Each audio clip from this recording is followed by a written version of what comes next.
근로복지공단은 망인의 근로시간에 대해서 고시보다 적으니까 과로 아니다라고 판단했는데 고용노동부 고시 그건 법원 기준이 아닙니다. 너무 걱정하실 필요 없어요.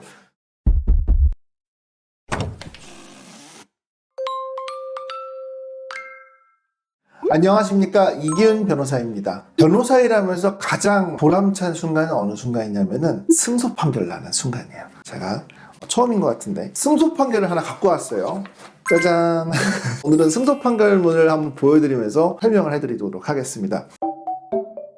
이 사안을 갖고 온 이유는 뭐냐면은 되게 어려웠던 사안이기 때문이에요. 제가 한번 예전에 말씀드렸던 것 같은데 가장 어려운 축에 속하는 게 과로 스트레스로 인한 뇌혈관, 심혈관 질환 사건이라고 말씀을 드렸잖아요. 이 사안은 과로 스트레스로 인한 심혈관계 질환 사연이었고, 심지어 상병은 정격성 심근염, 바이러스성 정격성 심근염이었던 사안입니다. 검색해 보시면 아시겠지만 과로랑 인과관계를 입증하기가 굉장히 어려운 사안이었어요.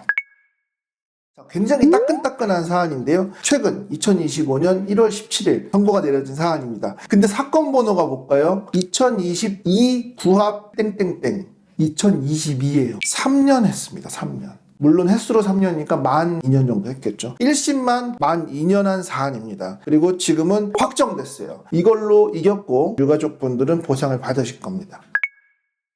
사안 살펴보죠. 망인께서는 회사에서 제품 배송 업무, 지게차 업무, 출퇴근 차량 운행 업무를 하였던 사안입니다. 그런데 사망을 하셨어요. 전격성 심근염이라는 질병이 발생해서 심장이 멈추게 되었고 돌아가시게 된 겁니다. 여기에 대해서 산재 신청을 했고 근로복지공단은 부지급 처분합니다. 부지급 처분의 사유를 살펴보죠. 망인의 직원 출퇴근 차량 운전 업무는 상병을 유발할 정도의 부담 요인이 아니다. 그리고 발병 전 업무 시간이 단기 및 만성과로 기준에 해당하지 아니한다. 또한 이 사건 상병의 경우 바이러스에 의한 감염성 질환으로 업무적인 부담 요인과의 관련성이 낮은 개인 질환이다. 이렇게 보았습니다. 크게 두 가지겠죠. 하나는 업무가 쉽고 과로 시간을 충족하지 않는다. 두 번째 거는 사인인 정격성 심근염이 바이러스성이라는 거예요. 업무는 다른 요인이 아니라 바이러스에 의한 데서 걸렸기 때문에 업무상 재해가 아니다라는 입장으로 해서 부지급 처분이 내려진 사안이었습니다.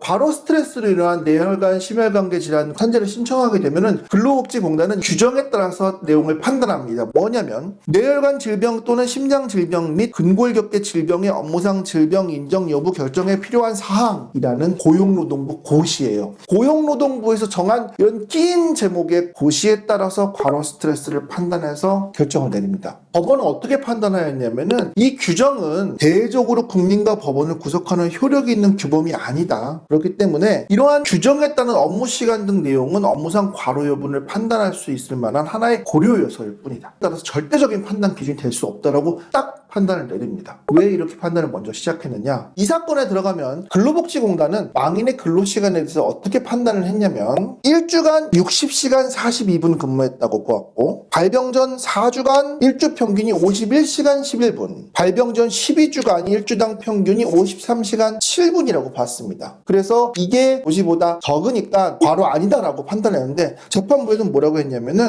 이거는 기준보다는 적긴 하지만 그 기준에 근접하여서 이 자체로 과로다라고 봤어요. 고시 그대로 따라갈 필요 없다. 고시랑 근접만 해도 과로로 봐주겠다. 이런 내용입니다. 또 나아가서 근로복지공단은 출퇴근 차량 운전하시는 업무는 인정을 자체를 하질 않았어요. 근데 그거는 저희가 모든 기록을 수집을 해서 차량 운행 기록부터 실제로 동선이라던가 다 조합을 해가지고 시간 산정을 다시 했더니 일주 평균이 69시간 42분 이렇게 초과가 되어서 고시보다 높은 기준이 된 거예요. 업무 시간을 추가 인정된 부분을 고려하면 당연히 과로가 되고 업무 시간 추가 인정되지 않은 과거 처분 당시 기준을 적용한다고 하더라도 법원의 판단에 따르면 과로가 되게 해서 과로 시간을 충족된 사안입니다.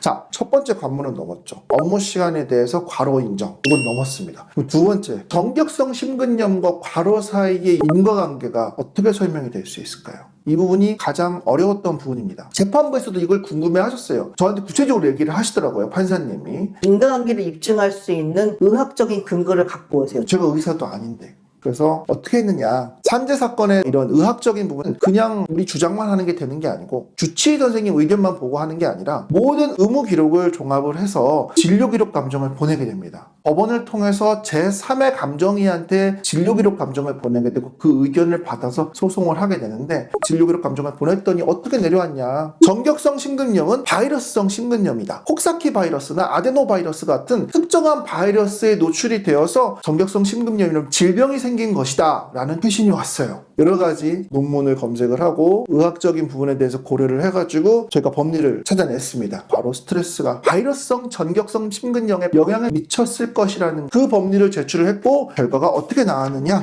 과로나 스트레스와의 감염질환의 발병 및 그 합병증 발생의 위험성 사이에 상관관계가 수치화되거나 그 작용 기전까지 분명히 밝혀져 있지는 않다고 하더라도 과로 스트레스가 합병증 발생 위험 그리고 감염질환 발병 위험성 등을 높인다는 사실에 대해서 인정할 수 있다. 그에 따라서 유족급여가 승인하라라는 취지로 판결을 내렸습니다.